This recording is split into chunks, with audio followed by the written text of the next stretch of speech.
There is a vault beneath the surface of royal life that the public rarely sees.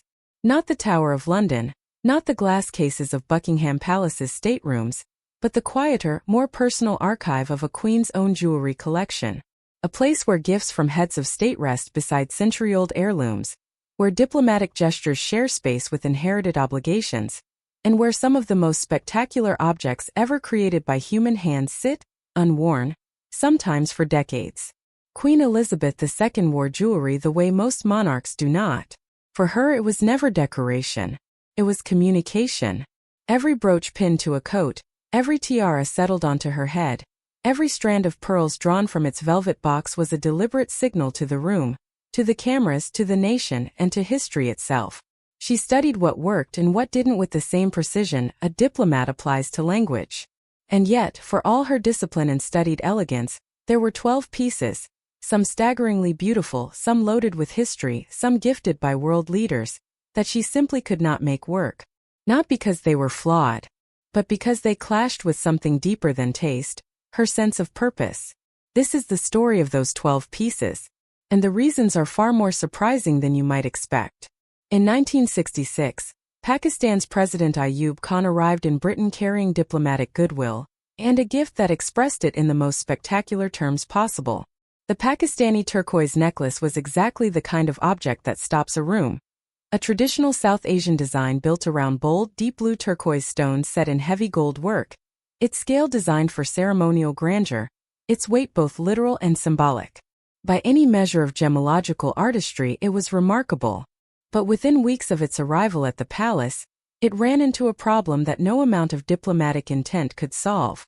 Queen Elizabeth had spent 15 years by that point developing one of the most consistent visual identities in modern royal history. Diamonds and pearls, yes, but specifically the way diamonds and pearls were worn. Clean lines, symmetrical compositions, pieces that complemented her silhouette, rather than competing with it. Her jewelry spoke in a language of restraint. The Pakistani necklace spoke in an entirely different one. It was large. It was bold. It sat across the chest with an authority that fought rather than flattered. And its intricate South Asian craftsmanship, though genuinely beautiful, belonged to an aesthetic tradition built on layered opulence rather than the spare classical elegance Elizabeth had made her signature. The necklace was quietly modified. Court jewelers reduced its length, removed sections, softened its profile. Even then, it remained more cultural statement than royal accessory in the Queen's context. It was passed to Princess Anne, who wore it with exactly the kind of directness the piece demanded. Vivid turquoise against structured gowns, statement without apology. A gift designed for bold presence finally found the presence it required.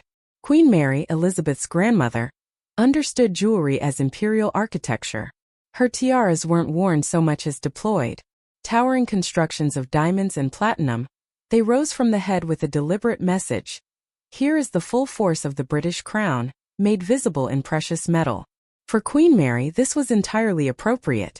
She reigned in an era when the monarchy's power was still measured partly in visual domination, when state occasions were demonstrations of imperial authority, and a tiara needed to fill not just a room but a geopolitical moment. Elizabeth inherited several of these formidable pieces and immediately recognized the mismatch. The monarchy she was building was different in character, rooted in service rather than spectacle, in constancy rather than grandeur. Her power would come from showing up consistently, not from towering over a room. The meander tiara with its sharp Greek key pattern went to Princess Anne in 1972. The lotus flower tiara with its sweeping fan motifs remained in the vault until Catherine, Princess of Wales, wore it decades later with an effortlessness that made the tiara's earlier absence seem almost necessary, as though it had been waiting for exactly that face, that moment, that generation. Elizabeth's curation of these pieces was not neglect. It was a sophisticated form of institutional management. She understood that a jewel worn by the wrong person in the wrong era sends not a neutral message but a wrong one. The story of the Greville Emerald Kokosnik begins not with a queen but with a woman who understood power as well as any monarch. Dame Margaret Greville was a celebrated Edwardian hostess, a woman whose dinner tables drew prime ministers and princes, whose influence moved through society quietly but unmistakably. When Boucheron crafted this tiara for her in 1919, They centered it on a 93.7-carat cabochon emerald, an oval of deep green the size of a quail's egg, surrounded by a Russian-style diamond halo of extraordinary precision. It is, by any reasonable assessment, one of the most commanding pieces of jewelry in the world. When Greville died in 1942, she left her entire collection to Queen Elizabeth's mother rather than to any royal specifically, a decision that raised eyebrows and prompted whispered conversations about motivations, relationships, and the particular nature of influence between powerful women. The Queen Mother wore several Greville pieces with great affection.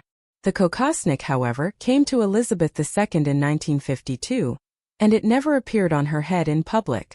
The reasons are complex. The emerald scale was part of it. Its turbulent provenance, carrying shadows of Edwardian social politics and wartime transfers of wealth, was another. But there was also something about its sheer force, the way it demanded a wearer who could match its voltage, not just in rank, but in a particular kind of commanding presence that Elizabeth expressed through entirely different means. The tiara's most famous near-miss came in 2018, when reports circulated that Meghan Markle had requested it for her wedding to Prince Harry. The Queen declined. 6 months later, Princess Eugenie walked into her own wedding ceremony wearing that same tiara, and the chapel went silent. Under those lights, the emerald's full force was finally, completely, perfectly released. The kokosnik hadn't been hiding. It had been waiting. When the Japanese government presented Queen Elizabeth with a 4-strand pearl choker in the 1970s, its diamond clasp crafted by Gerard, they were offering a gift that combined diplomatic significance with genuine gemological excellence. Japanese cultured pearls, perfected over decades of careful cultivation, were among the most luminous in the world. The diamond work was precise and elegant. As a gesture, it could hardly have been more thoughtful. But chokers, as Elizabeth had understood since the early years of her reign, did something specific to the human neck that worked against everything she had built into her visual presence. Her preferred silhouette was vertical, long ropes of pearls, or pieces that allowed the eye to move upward, creating a sense of height, calm authority, and what royal observers have often described as a quality of serene command. A choker cut directly across that line. It shortened. It bounded. In the context of her carefully managed appearance, it functioned almost as a visual contradiction. There was reportedly something else. Court insiders, documented in several biographies of the Queen including Robert Hardman's widely respected accounts of palace life, noted that Princess Diana's famous transformation of a royal emerald choker into a headband at a 1985 gala introduced a complicated emotional register around choker-style jewelry for the Queen. Diana's gesture had been breathtaking. It had also been a statement of independence that the palace received with considerable tension. Elizabeth wore the Japanese choker on official visits to Bangladesh in 1983 and Canada in 1984. After that, it receded. Catherine, Princess of Wales, eventually returned it to the light, wearing it at Windsor Castle events where its luminous pearls finally found their rhythm. London in 1944 was a city that had learned to live with fear. The Blitz had reshaped not just buildings, but the psychological landscape of everyday life. Even the royal family, who remained in residence through the worst of it, shared in the tightened breath of wartime Britain. Against that backdrop, Princess Elizabeth turned 18. Her mother reached into her own jewelry box and withdrew a Cartier tiara made in 1936. 16 scrolls of paved diamonds arranged in a gentle sweeping halo that caught the light like morning frost. It was soft. It was delicate. It was the kind of piece that belonged on someone who still believed the future was open. Which at 18 Elizabeth did. 7 years later, her father was dead and the crown was hers. The Cartier halo tiara, so perfectly suited to a princess's coming of age, now carried a resonance that no longer matched the woman wearing it. It spoke of a younger Elizabeth, the one who had grown up behind palace walls, who had driven ambulances during the war, who had married Philip in 1947 in a ceremony that felt, briefly, like proof that joy was still possible. The Queen who stood in Westminster Abbey in 1953 was a different figure. The delicate halo felt like a costume from a previous life. She gave it to Princess Margaret, then to Princess Anne. Then in 2011 it traveled to Westminster Abbey again, on the head of Catherine Middleton, walking toward Prince William. 67 years after that wartime birthday, the tiara found the moment it had always been designed for. Elizabeth watched from the front pews. She didn't need it anymore. Of all the pieces in the royal collection whose provenance carries genuine uncertainty, the 5 aquamarine tiara is one of the most intriguing cases. 5 large oval aquamarines, each stone a soft blue-green, each framed in diamond ribbons arranged with a theatrical flair that feels more mid-century fashion house than ancient royal tradition. The problem wasn't the stones. Elizabeth loved aquamarines. She received a celebrated set from Brazil as a coronation gift that she returned to repeatedly throughout her reign, adding to it and wearing it for state occasions over 4 decades. The affection for the stone itself was never in question. What didn't work was the specific personality of this tiara. Its energy leaned forward, almost aggressively contemporary, with an exuberance that clashed with the visual language Elizabeth had developed so carefully. And then there was the matter of its history, or rather the absence of one. Royal jewelry carries narrative. It arrives with dates, donors, symbolism, and the weight of those recorded origins. The 5 aquamarine tiara arrived, by contrast, in something close to documentary silence. No firm records of its commission, no confirmed origin story, no clear lineage. For a monarch who understood that jewelry was history made visible, an unexplained piece was almost more troubling than an ugly one. She wore it once, at a banquet in Yellowknife during her 1970 Canadian tour. Then it vanished from public appearances for over 40 years. Sophie, Duchess of Edinburgh, eventually gave it new life, wearing it to royal weddings in Luxembourg and Sweden. The tiara transformed in Sophie's hands. The issue, as Elizabeth had intuited, was never the stones. The Kent amethyst parure is one of those objects whose beauty is complicated by what it means. A full suite of deep violet stones, commanding necklace, earrings, brooches, and ornate hair combs. It presents a complete picture of Victorian jewelry, making it its most ambitious and emotionally resonant. The resonance, however, cuts in a difficult direction. In British royal tradition, that particular shade of purple has carried the weight of mourning for centuries. Queen Victoria wore amethyst during her prolonged grief after Prince Albert's death in 1861, and that association settled into the royal family's symbolic vocabulary like a stain that never quite washed out. The parure predated even Victoria's mourning period. It originated with the Duchess of Kent, but by the time it reached Elizabeth in 1952, it carried the accumulated emotional freight of multiple generations of royal loss. Elizabeth's reign was built on a studied and deliberate forward momentum. She didn't perform grief publicly. She didn't linger in institutional sadness. Her visual identity was designed specifically to project continuity and calm, the reliable presence of a nation's anchor point. Wearing a parure so thoroughly saturated in the symbolism of royal sorrow would have contradicted every message she worked to send. She wore the complete suite once, during a state visit to Portugal in 1985. Even then, observers noted what might generously be called a lack of ease in how she carried the pieces. The necklace was large. The stones were intense. The emotional subtext was loud. After Portugal, she separated the suite, occasionally wearing only the brooch with its pendant drops removed. A grand parure reduced, deliberately, to a quiet pin. The message in that reduction was more eloquent than any speech. The wheat ear brooches that Queen Victoria commissioned carry 580 diamonds drawn from King George's personal collection, and their history begins in 1830 with a commission from King William IV for Queen Adelaide. As a chain of provenance, it doesn't get much more royal than that. Every link in that chain is impeccable. But 6 wheat stalks, each encrusted with tightly packed diamonds, create a collective weight and bulk that pushes even the most generous definition of statement jewelry into territory that borders on the overwhelming. They are extraordinary objects. They are also, by almost any account, difficult to wear without the pieces wearing the person. Elizabeth understood the psychological principle at work here more clearly than perhaps any royal figure of her generation. She didn't simply want to look impressive. She wanted her presence to be the center of gravity in any room, with jewelry supporting rather than supplanting that center. The wheat ear brooches threatened to become the story. She experimented with them in limited, inventive ways, tucking them into her hair as slides at evening events when a tiara felt too formal, occasionally pairing 2 as oversized brooches. But they never entered her regular rotation. They were heirlooms built for an era that valued sheer opulence as a form of authority in itself.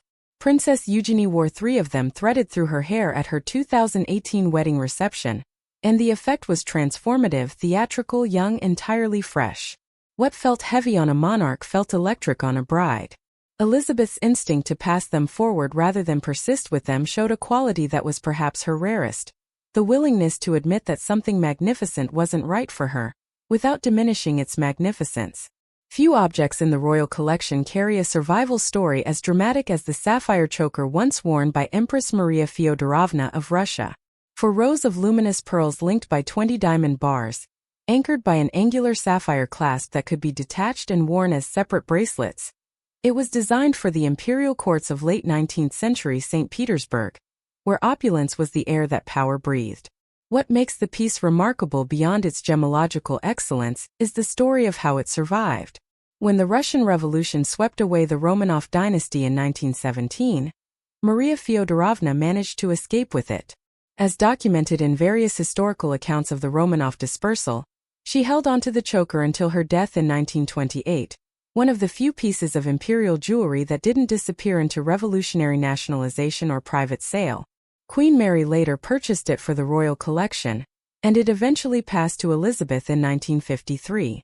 It arrived carrying not just prestige but survival, the physical evidence of a dynasty's end and one woman's determination to preserve something of beauty from the wreckage. Elizabeth received it with full awareness of its significance.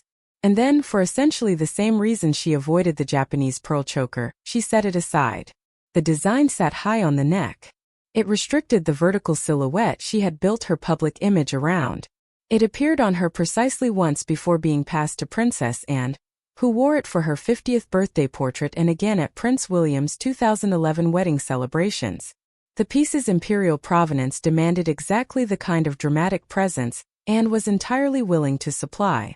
The diamond bandeau began with sentiment and was transformed by ambition.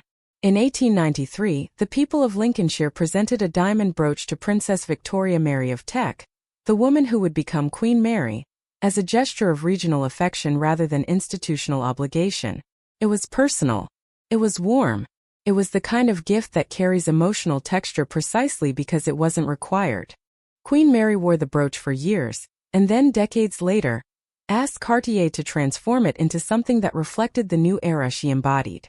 11 diamond sections in crisp Art Deco geometry, each engineered with architectural precision, with the original Lincolnshire brooch placed at its center like a heart inside a machine. It became one of the defining pieces of Queen Mary's visual legacy, structured, dazzling, unmistakably modern for its moment. When Queen Mary died in 1953 and the bandeau passed to Elizabeth, the new queen faced a quiet but significant question. Wearing it would invite an immediate comparison with her grandmother, a woman whose formidable personality and imposing physical presence were still vivid in public memory. Elizabeth was building her own reign on different foundations entirely. The bandeau's bold, forward-leaning geometry belonged to a statement of authority she didn't need to make through jewelry. It disappeared from public view for 65 years. The absence generated persistent rumors that it had been damaged, dismantled, or simply deemed unwearable. Then in May 2018, Meghan Markle walked down the aisle of St. George's Chapel wearing it, and the room caught its breath. The bandeau's clean Art Deco lines, which had felt too declarative in the context of Elizabeth's reign, aligned perfectly with a new chapter of royal life. Queen Mary had made it for a modern moment. That moment, it turned out, was further away than she'd imagined. Created in 1911 for Queen Mary to wear at the Delhi Durbar, the ceremonial assembly celebrating King George V's proclamation as Emperor of India, this tiara was never designed to be subtle. It was designed to make a single, enormous, unmistakable statement about who held power over whom, about the reach of British authority, and about the spectacle that authority required to sustain itself. It succeeded completely at that intention. And that is precisely why, when it eventually reached Queen Elizabeth in 2002, it had become one of the most politically complicated objects in the royal collection. The British Empire that produced the Delhi Durbar tiara no longer existed. The Commonwealth that had replaced it operated on entirely different principles: voluntary association, shared history, and a relationship built on mutual respect rather than enforced hierarchy.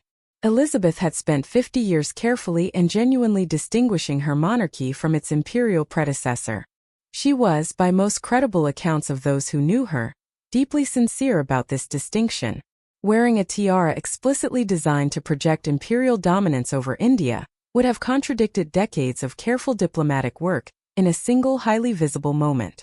She gave it one public outing, a 2005 state visit to Malta, which had itself traveled from colonial outpost to independent Commonwealth member. The choice of occasion carried its own message. This piece acknowledges a history we have all moved beyond. She wore it once precisely deliberately and then retired it. Some jewels shimmer with beauty. Some shimmer with memory.